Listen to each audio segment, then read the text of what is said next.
Bismillahirrahmanirrahim. Alhamdulillahi rabbil alamin. Alhamdulillahilladzi alafa baina qulubina fa asbahna bi ni'matihi ikhwana. Asyhadu an la ilaha illallah wa anna Muhammadan abduhu wa rasuluh. Allahumma fasalli wa sallim wa barik ala Muhammad wa ala alihi wa ashabihi wa ansarihi wa junudihi wa man tabi'ahum bi ihsanin ila yaumil qiyamah. Asyhadu an la ilaha illallah wa anna Muhammadan abduhu wa rasuluh alladzi la nabiyya wa rasula ba'dah. Qala Allah ta'ala fi muhkimihil aziz, a'udzu billahi minasy syaithanir rajim. Bismillahirrahmanirrahim. Wasari'u ila magfiratin min rabbikum wa jannatin arduha as-samawati wal ard wa'iddat lil muttaqin. Wa qala aydan alladhi khalaqal mauta wal hayata liyabluwakum ayyukum ahsanu amala. Sadaqallahul azim. Uhayyikum jami'an bi tahiyyatil islam. Tahiyatan salaman. Assalamualaikum warahmatullahi wabarakatuh.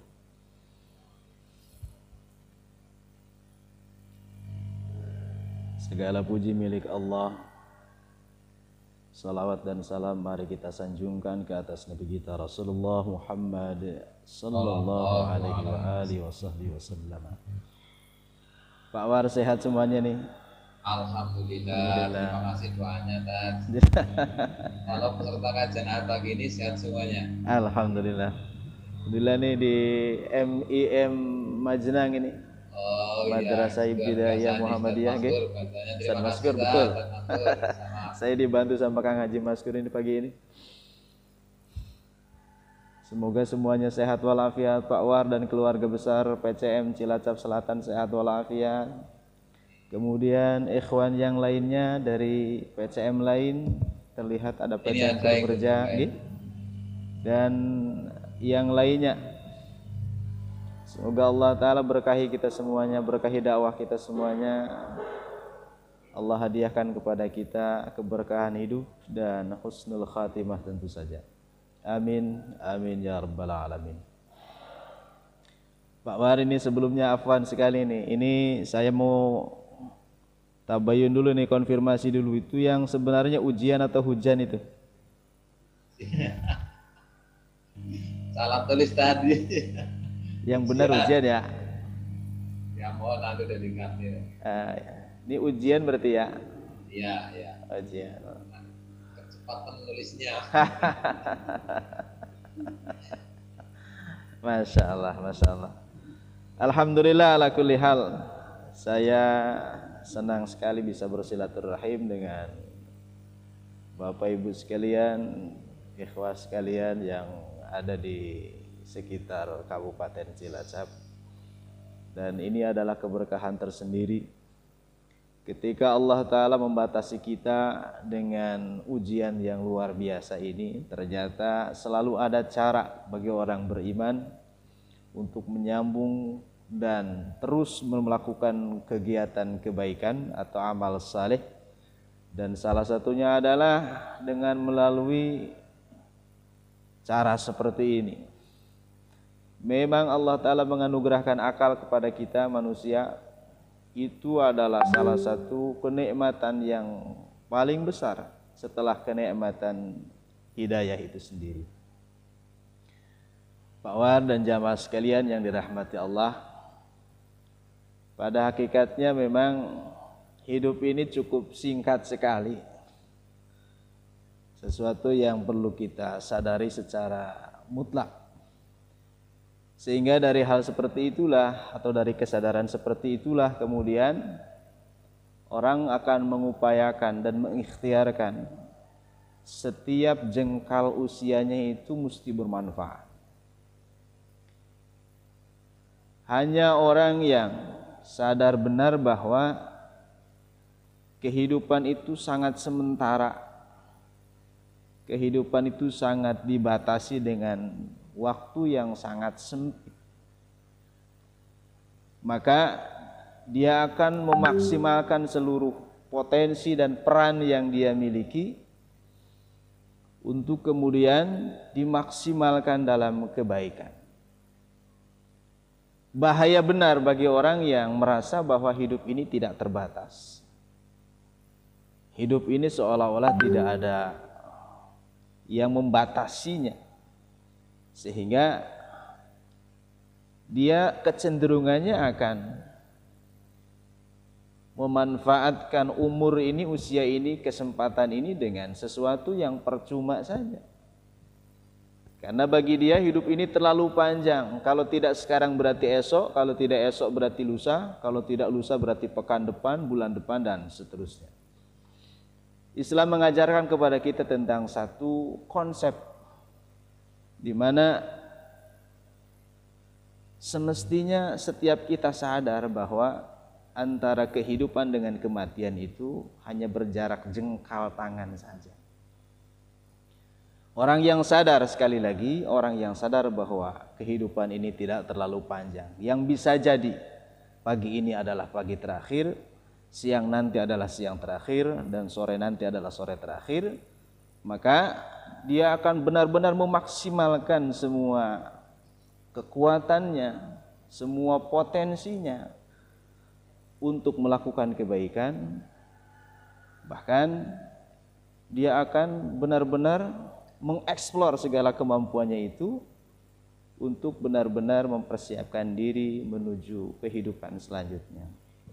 Pak War dan jamaah sekalian, maka ini menjadi titik dasar modal seorang mukmin ketika dia ingin benar-benar maksimal dalam melakukan kebaikan, yaitu ada kesadaran bahwa hidup ini terlalu sempit, terlalu sebentar untuk dimubazirkan, untuk disia-siakan, untuk tidak dimanfaatkan secara produktif. Yang kedua, ini berkait dengan tema yang kita lakukan atau yang kita bicarakan pada pagi hari ini, bahwa hidup dengan ujian itu ya sesuatu hal yang tidak bisa dipisah. Kata orang Sunda banyak hari hirup banyak ujian, gitulah Pak War. Ya, hirup di mana-mana gitu ujian gitu. Lain hirup lamun teu diuji, jeung ngaran hirup pasti rek diuji gitu. Hidup itu kemistian, satu kelaziman hidupnya atau sesuatunya bakal bernuansa ujian.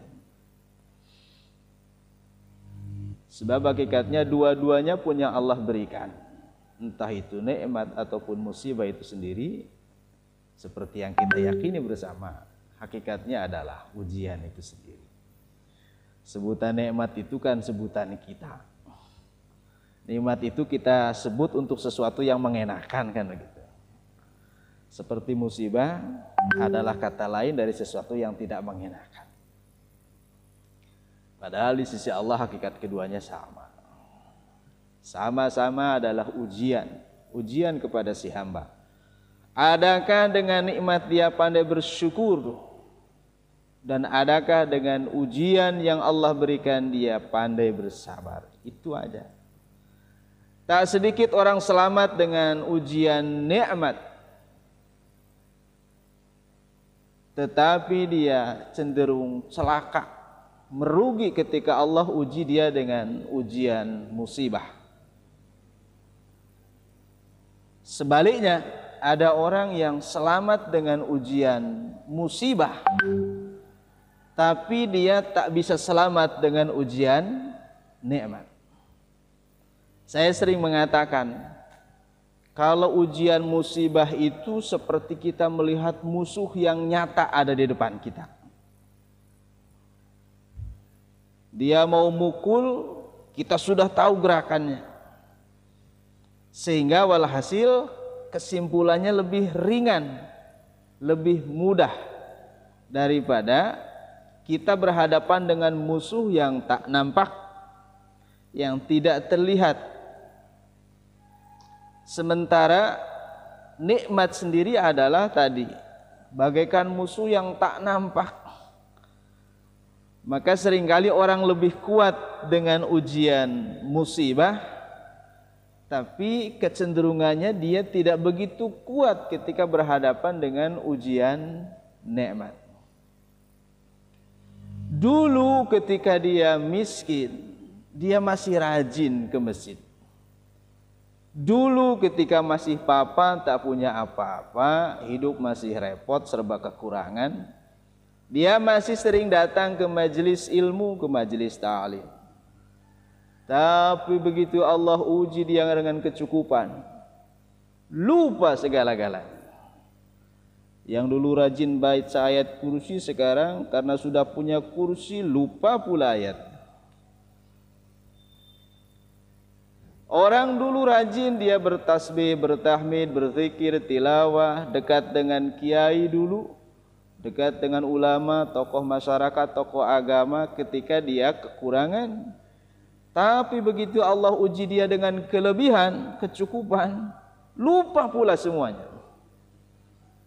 Maka saya rasa lebih susah kita berhadapan dengan musuh yang tak nampak daripada kita berhadapan dengan musuh yang nampak. Terhadap musibah seringkali kita punya kesiapan, tetapi terhadap nikmat jarang sekali kita memiliki kesiapan. Pak War dan jamaah sekalian yang dirahmati Allah, maka disinilah perlunya kita menyamakan persepsi, kembali kepada persepsi agama, persepsi Islam, bahwa sejatinya di hadapan dia, entah itu nikmat ataupun musibah, hanya bagian dari cara Allah Ta'ala untuk menguji si hamba. Adakah kita akan lebih pandai bersyukur ketika Allah kasih nikmat, atau kita akan semakin sabar ketika Allah uji dengan musibah?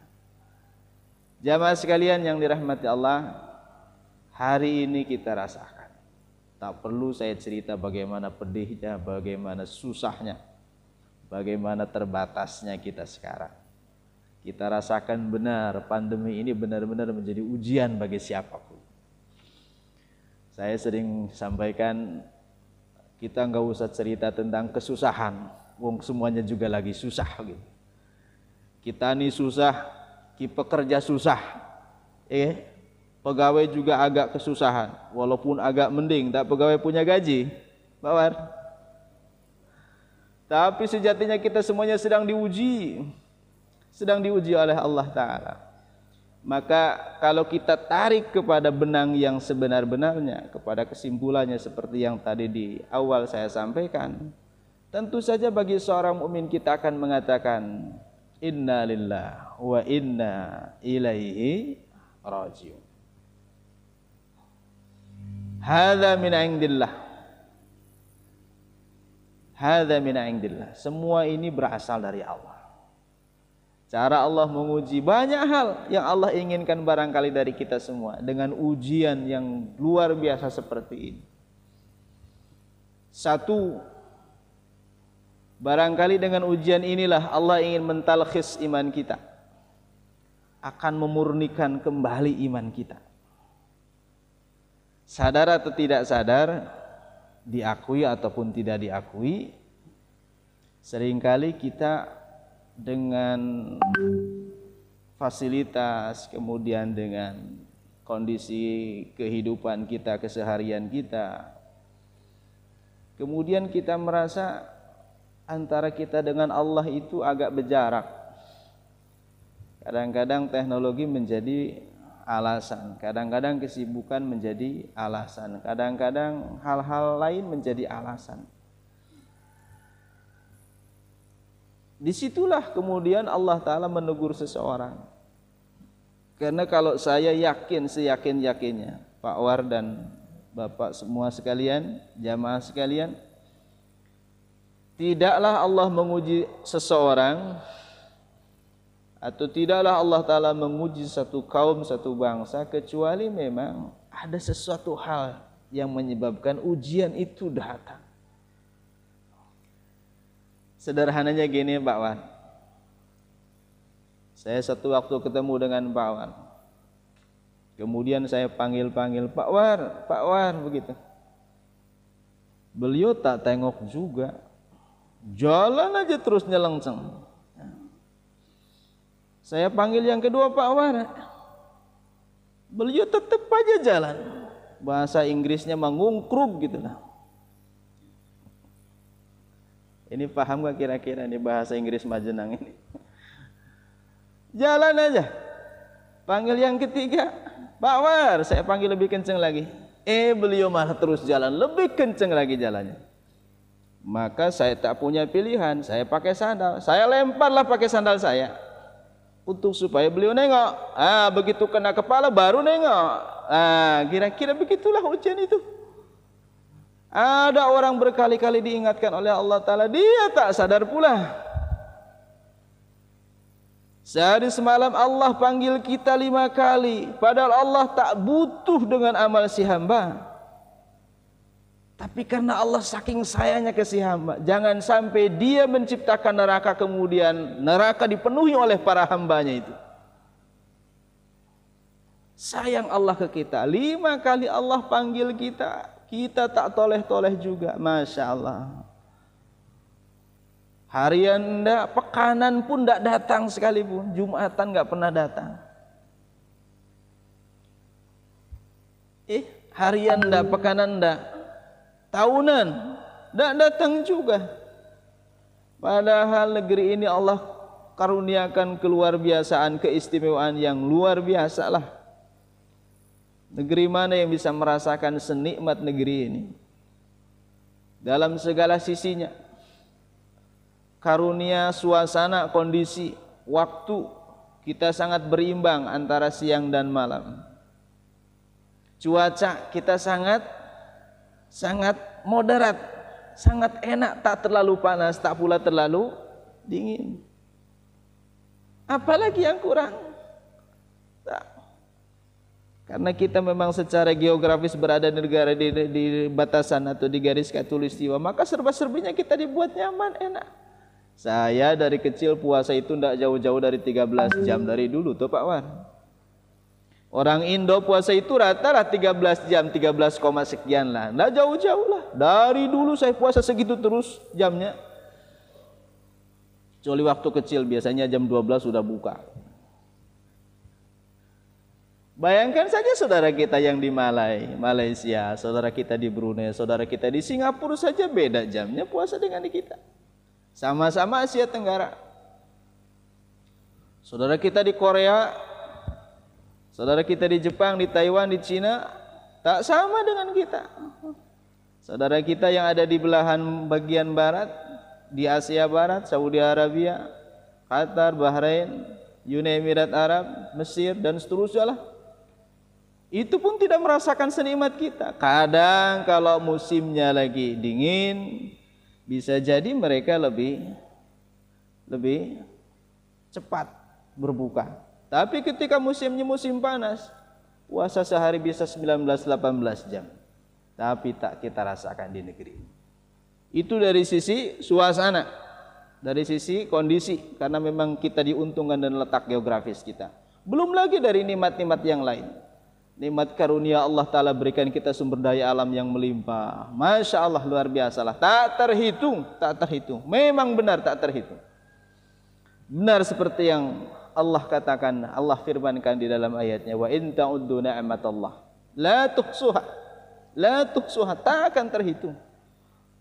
Tapi sayang, seiring dengan banyaknya karunia Allah tadi, sepertinya itu kurang simetris, ya, kurang samalah kira-kira dengan ketaatan kita kepada Dia. Maka tak pelak Allah pun kemudian mengirimkan pasukannya dalam bentuk yang lain. Kalau kita apa yang kita rasakan sekarang yaitu pandemi yang sekarang ini yang kita rasakan ini, inilah bagian dari pasukan Allah. Hum jundun min junudillah. Mereka adalah para tentara Allah Ta'ala yang sengaja husnudzon kita sebagai seorang orang beriman, seorang muslim adalah cara Allah Ta'ala untuk mengingatkan kita. Maka terpenting dari semua yang penting adalah buat kesadaran kolektif di antara kita sebagai seorang muslim, Inilah momen kita untuk benar-benar kembali lagi kepada Allah Ta'ala. Jangan pura-pura nggak denger. Jangan pura-pura tuli, bok malah dibikin tuli beneran nanti sama Allah. Jangan pura-pura ndak tahu, bok dibikin bahlul sekalian sama Allah nanti. Jangan sok pura-pura jadi orang beriman. Begitu. Maka momen ini adalah momen terbaik kita.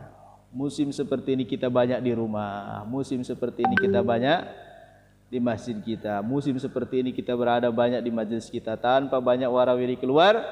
Bagi saya pribadi terus terang Pak War, dan saya pikir ini juga adalah keuntungan tersendiri bagi setiap mukmin yang meyakini bahwa ini adalah ujian dan cara Allah untuk memberikan kesempatan kepada kita untuk banyak-banyak beribadah kepada Allah Ta'ala. Yuk, mari kita perbanyak beribadah. Jangan terlalu dibuat dramatis, seolah-olah. Dramatis itu pengertiannya gimana ya? Seolah-olah semua hal dibatasi, semua hal ditutup aksesnya. Barangkali hal-hal tertentu ya, kita mau keluar rumah, kita mau kemana, iya benar terbatasi. Tapi kalau saya selalu berhusnudzon, itulah cara Allah Ta'ala untuk mengembalikan kita kepada titik, kepada rel kita sebagai hamba Allah, yaitu banyak-banyak ibadah. Tak musim pandemi saja kita warawiri terus. Saya bisa warawiri kemana, ke sana kemari lah, ke kulon, ke timur, ke barat, ke semuanya lah. Sekarang Pak War, alhamdulillah, hikmah Allah kasih pandemi, saya bisa sehari semalam 24 jam dekat dengan anak-anak santri ngajar. Tadinya sering bolong-bolong ngajar, gitu Pak War. Tadinya sering meninggalkan anak-anak, ya akibat pandemi ini kan mau nggak mau lah, kita banyak di rumah ngaji anak-anak full 24 jam kita bisa menemani. Dalam sehari semalam saya bisa ngajar 8 sampai 9 jam anak-anak. Dari mulai subuh anak-anak bangun tidur, aktivitas santri dari mulai jam 3 sampai jam 11 malam kita bisa pantau full dengan anak-anak. Ini hikmahnya. Saya tak terbayang bila Allah tak kirim pandemi ini juga, rasanya jam segini saya sudah di Kuningan biasanya, atau di Cirebon, atau di mana lah. Ini alhamdulillah, alhamdulillah. Jadi selalu punya alasan bagi orang mukmin untuk berbaik sangka, berhusnudzon kepada Allah Ta'ala. Pak War dan jamaah sekalian. Kemudian sebenarnya tidak saya kasih judul secara permanen juga, ini sudah bagian dari jawaban. Jadi hikmah daripada ujian itu sendiri yang pertama bagi saya adalah menyadarkan kepada kita bahwa hidup ini memang harus benar-benar kita produktifkan, kita maksimalkan. Yang kedua, hikmah dari pandemi itu sendiri adalah cara Allah Ta'ala untuk menegur kita, karena selama ini kita dipanggil baik-baik, kita jarang nengok ke Allah, maka sekarang Allah panggil kita dengan panggilan yang agak keras sedikit lah. Barangkali dengan cara seperti ini kemudian Allah Ta'ala dibuat kembali sebagai tujuan hidup kita. Itu semua, ini menjadi poin yang ketiga, adalah cara Allah menunjukkan cintanya kepada si hamba. Sekali lagi saya ulangi, itu semua atau ini semua menunjukkan cara Allah Ta'ala mencintai si hamba. Jangan pernah berkata ini adalah bagian dari kemurkaan Allah. Wallahu a'lam. Di sisi dia, di sisi Allah, adakah ini bentuk kemurkaannya? Adakah ini bentuk azabnya atau apalah? Saya tidak paham. Tetapi ambil dari sisi kerangka positifnya. Allah memberikan semua ini ya karena sayangnya ke kita lah. Karena sayangnya ke kita. Ada satu anak yang berjalan dengan orang tuanya di pinggir jalan, di jalan raya. Si anak dituntun sama bapaknya. Tiba-tiba saja dari arah depan terlihat ada mobil yang goyang di jalan. Maka dengan refleks sang anak itu kemudian dijewel tangannya itu, tarik. Bahkan anak itu sampai sedikit terpelanting begitu. Kasat mata kita terlihat sang bapak terlihat seolah kasar. Tapi memang sang bapak tak punya pilihan. melakukan cara seperti itu, refleks dia untuk menyelamatkan anaknya. Andai saja tidak terlihat sesuatu yang membahayakan anaknya, tentu saja dia tidak akan melakukan gerakan sekasar itu. Terlihat memang pandemi ini mengerikan, mengerikan sekali.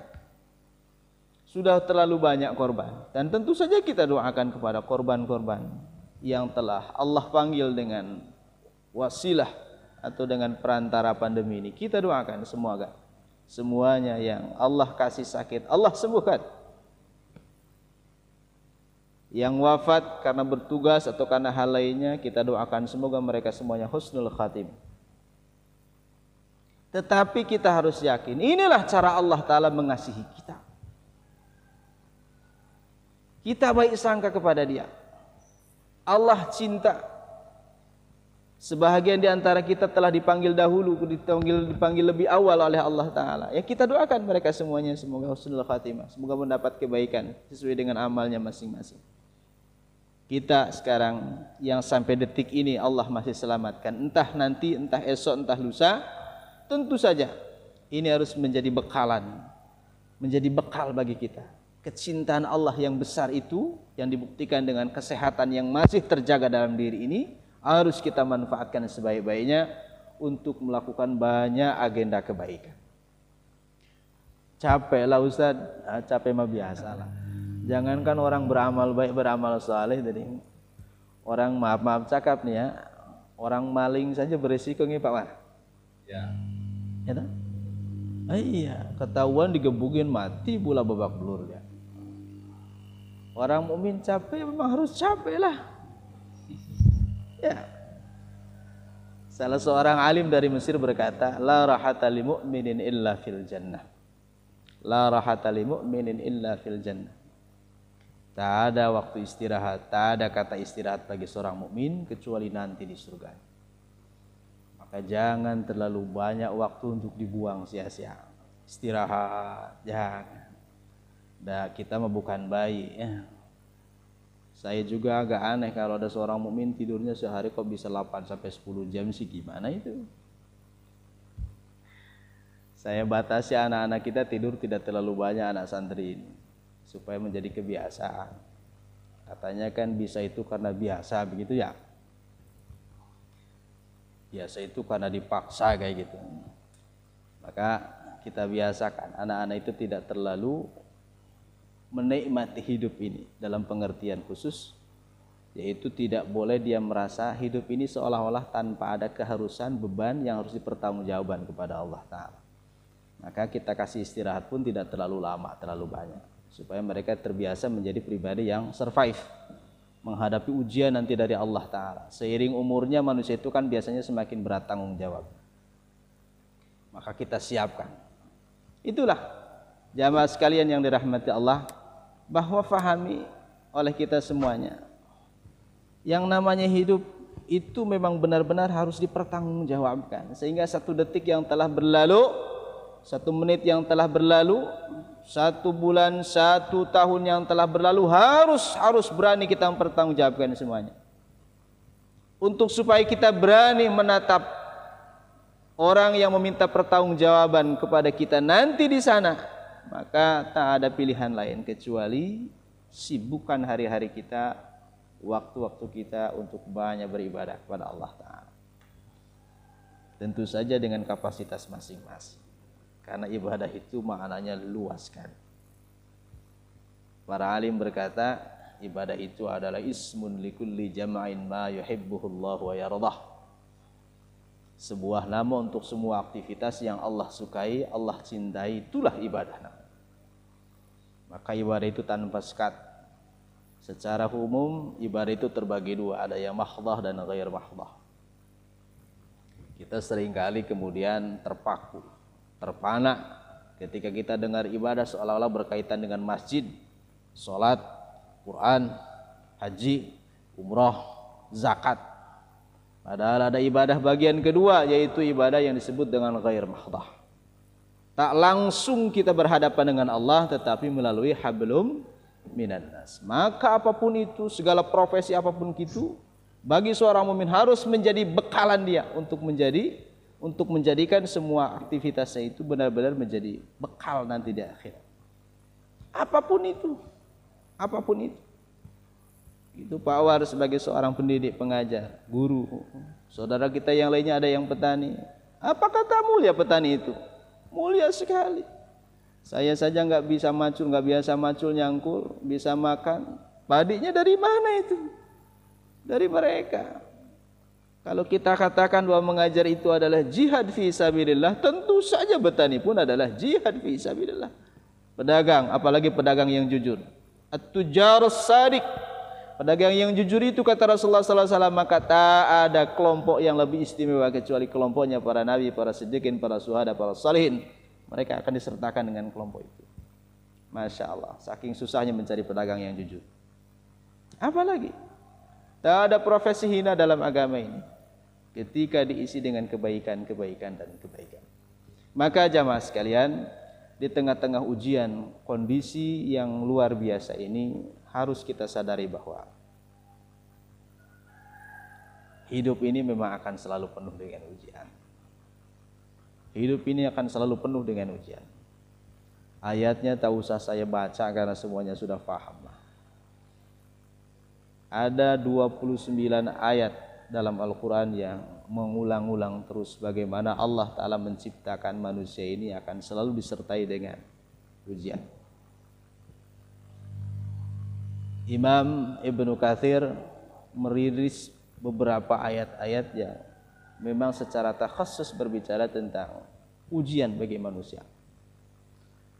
Dan saya tidak usah menyampaikannya satu persatu. Bapak Ibu silakan nanti dibuka saja tafsir Ibnu Katsirnya, kemudian dibantu lagi dengan tafsir lainnya At-Tabari, Jalalain dan semisalnya, untuk kembali menyadarkan kita bahwa memang hidup ini akan selalu ada, akan selalu hadir dengan ujian. Jamaah sekalian, tetap survive. Sebagai seorang mukmin harus tetap yakin, harus baik sangka terus kepada Allah Ta'ala. Yang ketiga, yang keempat, bahwa sebagai seorang mukmin kita diajarkan tak ada sesuatu yang berada pada tempat selamanya. Tidak ada sesuatu yang dia akan berdiri pada maqam yang sama. Maka nanti selepas ujian ini Allah akan hadirkan kepada kita nikmat. Apa? Allah hadirkan kepada kita nikmat. Gitu. Kata orang Sunda mah Pak Warda, mohon maaf ini nuhun sewu, saya mah ada orang Sunda begitu. Kata orang Sunda mah ada hari tas nanjak masuk ayam udun gitu. Ya. Habis tanjakan biasanya ada turunan. Kan nggak mungkin gini terus. Pasti sekarang diuji oleh Allah Ta'ala dengan banyak ujian, dengan ujian yang luar biasa ini. Kita yakin, aku yakin besok Allah akan hadirkan kepada kita nikmat. Tapi tadi kembali kepada konsep awal, itu tidak berarti kemudian menjadi jaminan garansi keselamatan kita nanti di akhirat. Kalau kita kembalikan pada konsep yang awal tadi saya sampaikan, bisa jadi bahkan dengan ujian inilah justru kita semakin mendekat langkah kita kepada surga.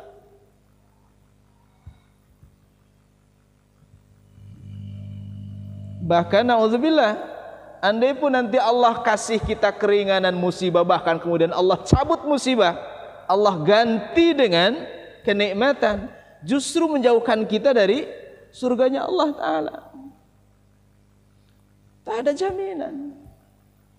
Sekarang dalam musim seperti ini, ada orang yang Allah dekatkan, dia mampu mendekatkan diri kepada Allah Ta'ala. Banyak ibadahnya, banyak sholatnya, merapat terus ke masjid. Ya, begitu. Doa tidak henti-henti. Tapi begitu nanti pandemi ini Allah cabut lagi, lupa lagi jalan ke masjid ya.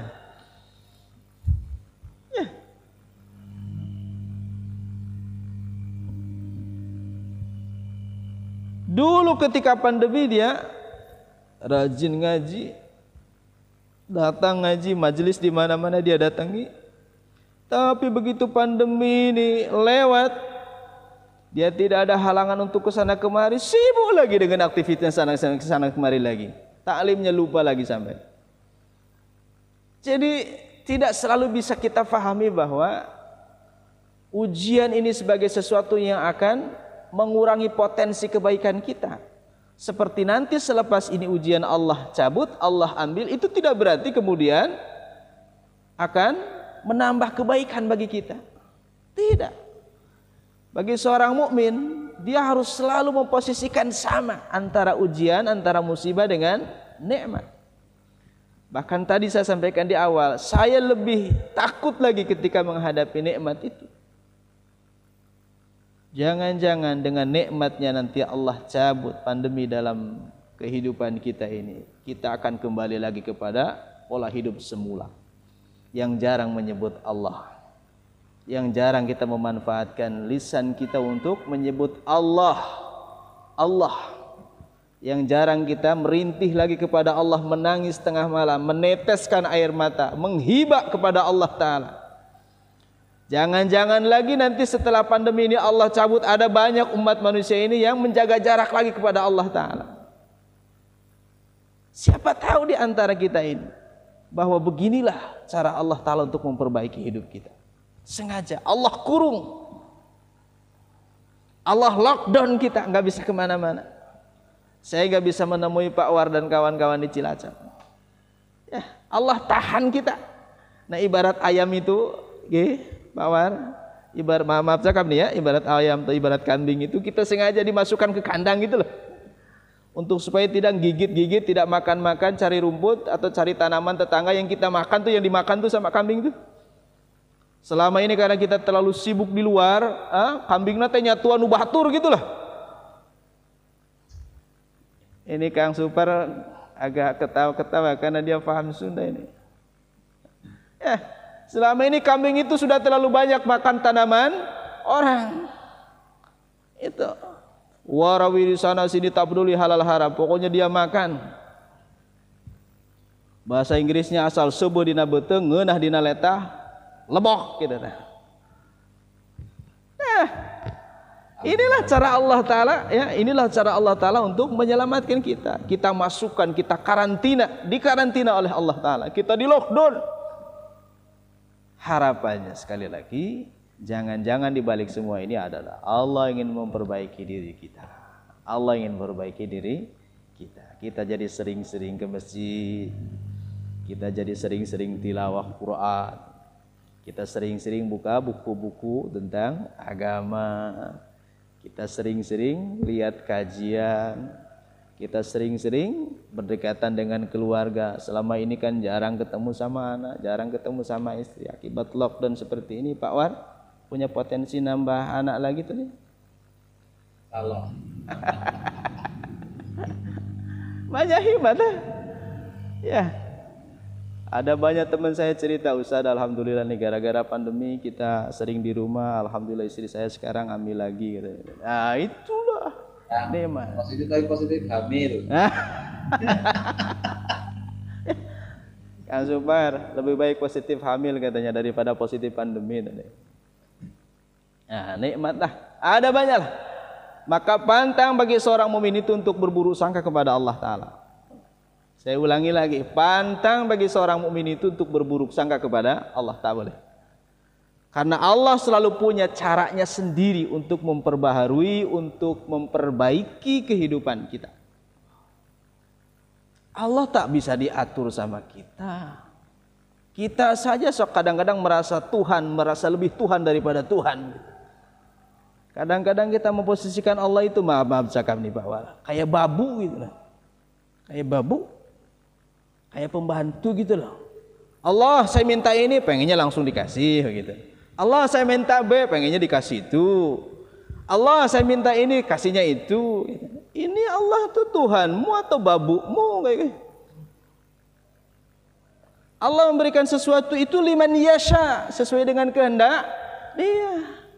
Ini susah memang, orang kita ini macam saya ini. Kadang-kadang sifat kekanak-kanakannya seringkali lebih tumbuh, lebih tampil, lebih terlihat daripada sifat dewasanya sebagai seorang mukmin. Coba kita ejak sekarang pagi ini sifat kekanak-kanakan itu. Tufuliyah dalam bahasa Arab. Apa sifat kekanak-kanakan itu? Satu, anak-anak itu biasanya gampang mutungan.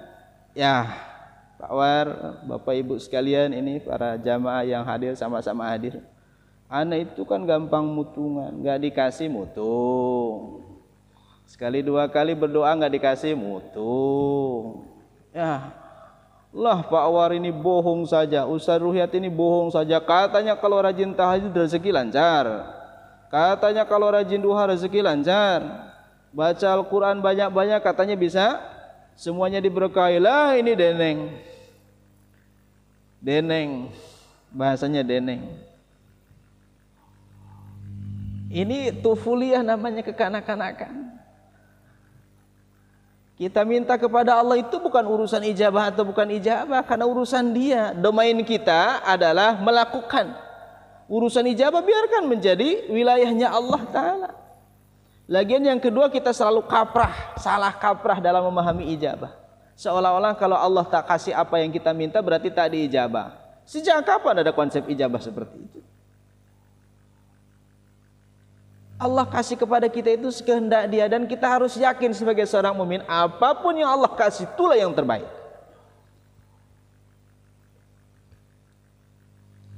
Orang dulu bilang ada ainul matlub, ada khairul matlub.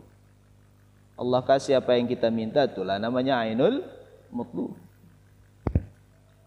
Kita minta tapi Allah kasih B, dan B itu lebih baik daripada, itulah namanya khairul matlub. Kita banyak yang mutungan kayak anak-anak itulah. Ya. Sama Allah dikasih ujian sekali, pahit kerasa dia karena selama hidupnya manis. Mutung lagi. Ya, kok mukmin mutungan? Baru diuji segitu udah mutung, nggak mau ibadah lagi. Si gimana? Katanya orang ibadah dekat ke Allah nggak akan diuji, nggak akan pahit-pahit hidupnya, deneng pahit. Mutung lagi. Tufuli itu namanya kekanak-kanakan. Yang kedua, sifat kanak-kanak kita selalu pamer. Orang hari ini paling senang pamer tuh Pak Wah. Medsos itu jadi ajang untuk memamerkan dirinya. Pamer kebaikannya, pamer kecantikannya, pamer kepunyaannya, kan gitulah, ajang pamer lah. Dunia hari ini terlalu banyak dengan topeng lah. Kenapa sih kita selalu bersembunyi di balik topeng muka kita ini? Padahal di sana ada Allah, Zat yang Maha Tahu tentang diri kita yang sebenarnya. Saya ini kan terlihat soleh sama Pak Warga, ya gak? Pakai kopiah putih, pakai baju putih. Saya pakai sarungan ini sekarang karena tadi maaf langsung dari habis ngajar anak-anak langsung berangkat. Kan kayak orang soleh tadi, kayak orang soleh gitu. Orang panggilan. Nah. Kayak orang gitu. Masya Allah. Padahal saya kalau selang sendiri berdua dengan Allah Ta'ala, kita khalwat, saya malu rasanya Pak Wak. Saya malu rasanya. Dengan pakaian seperti ini saja saya malu. Padahal kan boleh-boleh saja saya pakai jubah gitu ya. Pak War juga boleh kalau mau pakai jubah aja. Tapi saya selalu merasa tersindir dengan hadis Rasulullah SAW. Kata Rasulullah, seburuk-buruk orang adalah orang yang pakaiannya seperti para nabi, tetapi amalnya, amaluhu ka'amalil jabbarin. Amalnya, perilakunya seperti para pendosa. Thiyabuhu kathiyabil anbiya, pakaiannya seperti pakaian para nabi. Wa amaluhu ka'amalil jabbarin. Tetapi amalnya itu persis seperti amalnya pendosa. Di hadapan banyak orang kadang kita lupa siapa kita. Tapi ketika kita berdua dengan Allah Ta'ala, kita tanya, kamu siapa? Diri kita ditanya, kamu siapa sebenarnya? Apa yang telah kamu lakukan? Manusia bisa kita tipu, tapi Allah tak bisa kita tipu. Manusia bisa kita tipu, tapi Allah tak bisa kita tipu. Siapa yang bisa bermain topeng dengan Allah Ta'ala? Kita semuanya telanjang di hadapan Allah Ta'ala. Tak ada hijab bagi Allah untuk melihat yang zahir ataupun yang batin dalam diri kita. Kita bisa bermain muka dengan orang, tapi tak satu pun kita bisa bermain muka demi Allah dengan Allah Ta'ala. Jamaah sekalian yang dirahmati Allah, inilah pentingnya kita untuk memahami tentang hidup kita yang sebenarnya. Jadi sifat tufuliyah itu banyak lah, senang pamer, ya. Kemudian apa lagi? Tufuliyah itu sifat kekanak-kanakan itu, banyak lah. Ya, anak-anak itu kan kalau habis dibelikan apa mainan sama kita kan dipamerin tuh sama teman-teman yang lain. Nah, kita pun kadang-kadang begitu, senang. Gitu. Ini pakai songkok baru ini Pak War. Ini saya pamer juga ini. Ada kawan yang pulang dari Malaysia, Ustaz ini saya pulang dari Malaysia bawa songkok Malaysia katanya. Oh, saya pikir ini songkok jauh. Biasanya saya paling-paling pakai songkok Gresik lah Sidoarjo. Ini ada yang ngasih songkok dari Kuala Lumpur ya dipakai. Kalau Pak War ke Majenang dan masih ada kesempatan mampir ke tempat saya, ada masih songkok di tempat saya. Insyaallah nanti tak kasihkan ya. Begitu. Sifat tufuli itu kekanak-kanakan itulah, dan masih banyak sifat kekanak-kanakan dalam diri kita. Jujur atau tidak jujur kita masih sering kali melakukan hal-hal seperti itu. Gitu. Kalau minta maksa, tuh anak-anak kan begitu. Pokoknya nggak tahu kondisi orang tua lagi punya duit apa enggak. Pokoknya kalau sudah mau minta harus dikasih. Nah itulah anak-anak. Kadang-kadang kita ke Allah pun begitu. Padahal apa yang kita minta belum tentu menjadi kebaikan bagi kita. Pak War, adalah anak kita datang ke kita minta uang 1 juta.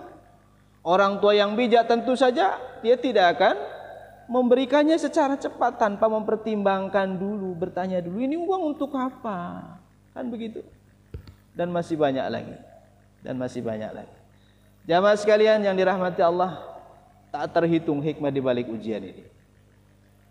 Tetapi ingin saya berikan garis bawah, garis besar untuk kita semuanya, bahwa apapun yang Allah takdirkan untuk kita, pasti itu menjadi kebaikan untuk kita semuanya. Allah selalu punya cara untuk memperbaiki kita, karena Allah sayang kita. Saya ulangi sekali lagi, karena Allah sayang kita. Pandemi ini adalah surat cinta dari Allah Ta'ala untuk kita semua. Maka sikapi dengan positif. Saya pikir waktunya telah habis pula Pak Wan. Begitu kira-kira apa yang bisa saya sampaikan untuk jamaah semuanya. Terima kasih Ustaz, luar biasa pencerahannya pada pagi ini tentang hikmah di balik ujian. Ini akan menambah ilmu kita dan kedekatan kita kepada Allah Subhanahu wa taala. Baik Ustaz, sebelum ditutup dari Ustaz, ini ada pertanyaan, ini banyak sekali. Pertanyaan-pertanyaan. Yang pertama dari Ibu Tia. Assalamualaikum Ustaz. Bagaimana cara menjaga keistiqomahan kita di atas kebaikan? Terkadang kita sebagai insan mengalami futur iman. Apakah ada doa khusus agar hati kita ditetapkan oleh Allah dalam kebaikan dan sabar dalam menghadapi berbagai ujian? Terima kasih Ustaz. Itu yang pertama. Kemudian yang kedua, bagaimana yang menolak sholat jamaah yang renggang, dan bagaimana hubungannya Quran surat Al-Ahzab ayat 36 dari Pak Gamal ini? Terima kasih Tad. Oke, dua dulu nggih Pak War. Nggih, dua dulu nggih. Ini waalaikumsalam untuk semuanya Bapak Ibu yang dirahmati Allah, jamaah sekalian. Apakah kira-kira ada satu persoalan ketika kita susah untuk menetapkan kaki kita dalam kebaikan atau istiqomah dalam kebaikan? Orang sering berkata, saya ini kalau melakukan kebaikan sok naik turun Ustaz, kadang-kadang kurun, kadang-kadang enggak, kadang-kadang semangat, kadang-kadang enggak, begitu ya. Saya selalu jawab dengan bahasa sederhana sajalah. Kalau naik turun itu baik. Ya, sekarang bombong, besok enggak, besoknya lagi bombong, besoknya lagi enggak. Itu masih wajar. Masih wajar Pak War. Ya. Yang tak wajar adalah sekali bombong sekali, tapi tak bombongnya seminggu. Ya. Naik sekali bonbong, besoknya enggak, besoknya lagi bonbong, besoknya enggak, itu masih normal. Ya, gitu lah. Konsep iman kan yazidu wa yanqus, bertambah berkurang. Al imanu yazidu bil ta'ah wa yanqusu bil maksiat. Iman itu bertambah dengan taat dan berkurang dengan maksiat. Naik turun naik turun naik turun naik masih stabil segitu mah. Yang saya khawatirkan naiknya sekali, turunnya 10 kali. Rajin ke masjid sehari, endaknya seminggu.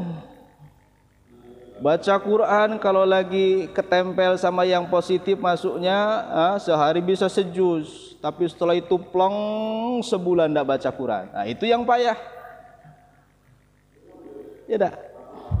Saya masih bersyukur kalau saya masih diberikan kesempatan untuk menyeimbangkanlah kebaikan dan sisi ketidakbaikan. Yang paling repot adalah ketika ketidakbaikan ini jauh lebih dominan daripada kebaikan itu sendiri. Tetapi ala kulli hal, seorang mukmin, seorang muslim, kita diajarkan untuk banyak-banyak berdoa kepada Allah Ta'ala. Banyak doa untuk meminta keistiqomahan kepada Allah.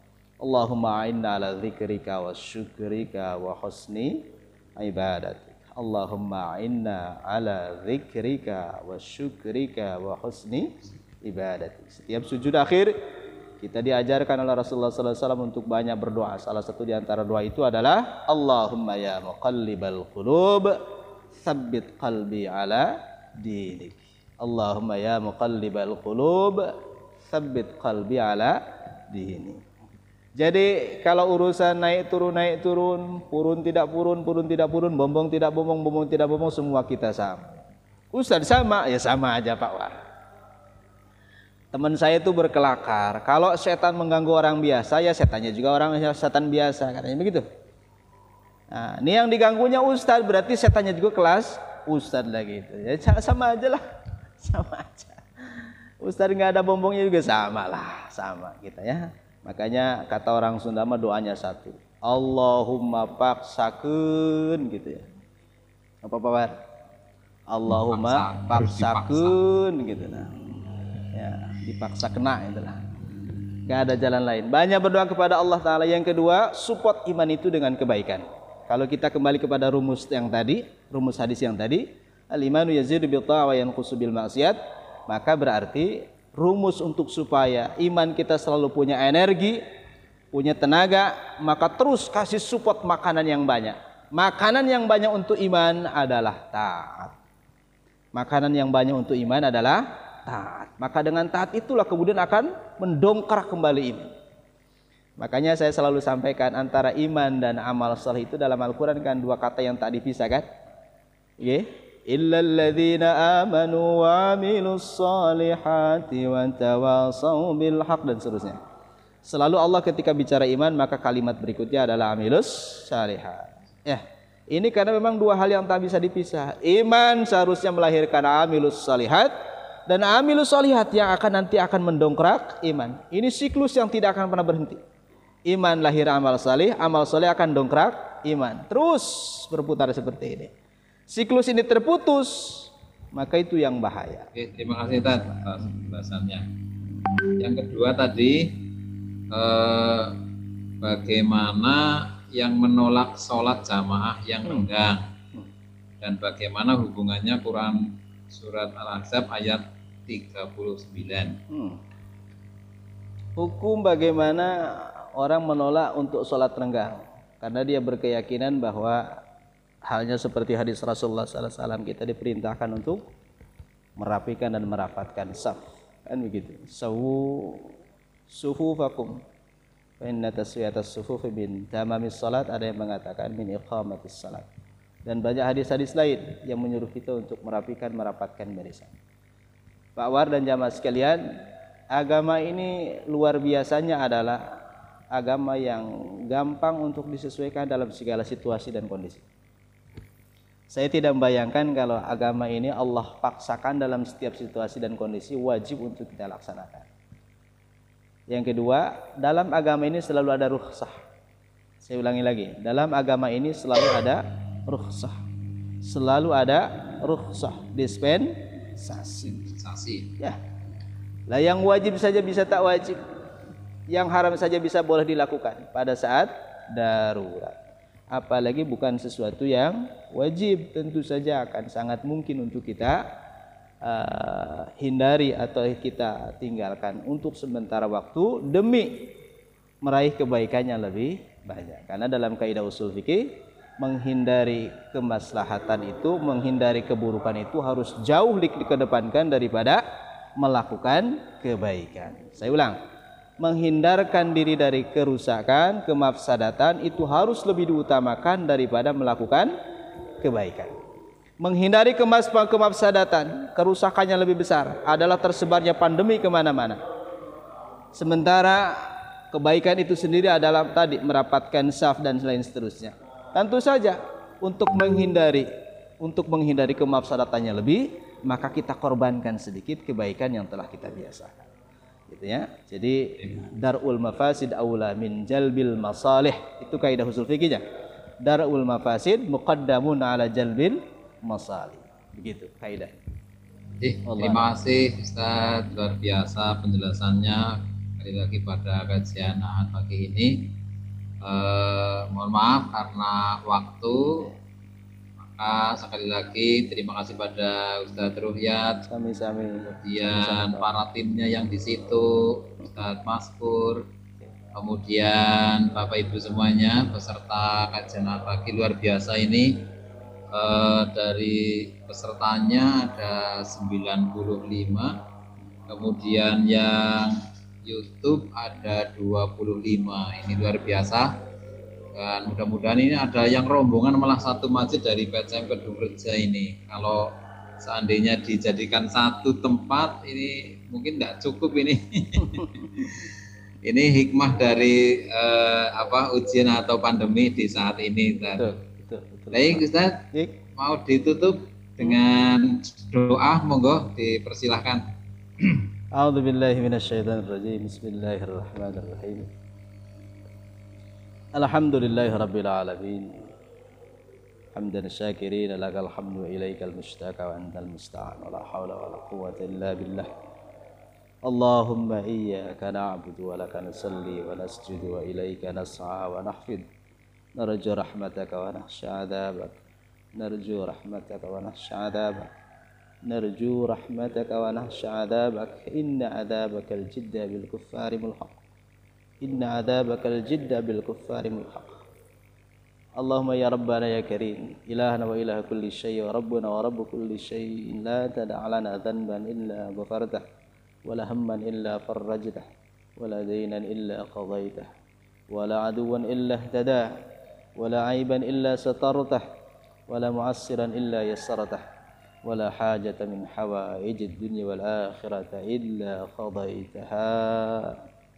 Allahumma ya Fattahu ya Alim, ya Fattahu ya Razak, iftah lana abwaba ilmina, iftah lana abwaba rizkina birahmatika ya Rahman Rahimin. Rabbana taqabbal minna innaka antas samiul alim, tub alaina innaka antat tawwabur rahim. Rabbana atina min ladunka rahmah wa hayyi' lana min amrina rashada. Rabbana atina fid dunya hasanah wa fil akhirati hasanah وقنا عذاب النار وقنا عذاب النار وقنا عذاب النار وادخلنا الجنة مع الأبرار يا عزيز يا غفار يا رب العالمين. وصلى الله على نبينا محمد وعلى آله وصحبه أجمعين. سبحان ربك رب العزة عما يصفون، سلام على المرسلين، وآخر دعوانا الحمد لله رب العالمين.